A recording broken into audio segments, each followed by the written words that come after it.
Professor Raj Somadeva of the Postgraduate Institute of Archaeology at the University of Kelaniya says that archaeological research has unveiled a history that dates back over 2,500 years. He made this statement at a media briefing convened yesterday at the auditorium of the National Library and Archives. The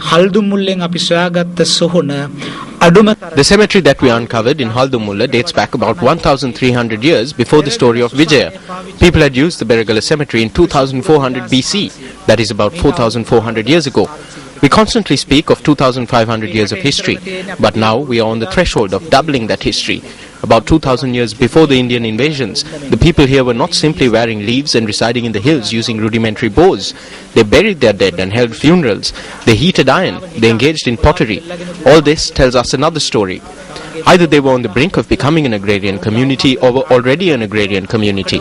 I beg your pardon, but I must mention that it appears that there was an understanding of Buddhism prior to the arrival of Mihindu Maharaj Thero.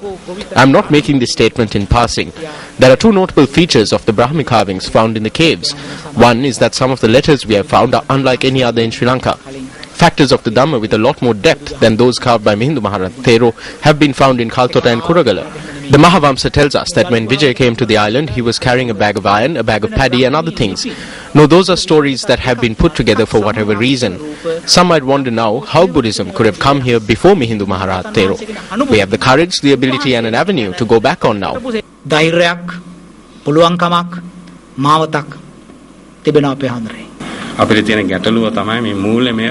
The problem that we are facing is financial. Raj Somadeva is very enthusiastic about uncovering these matters and to put forward a viewpoint. We are facing financial difficulties in this undertaking.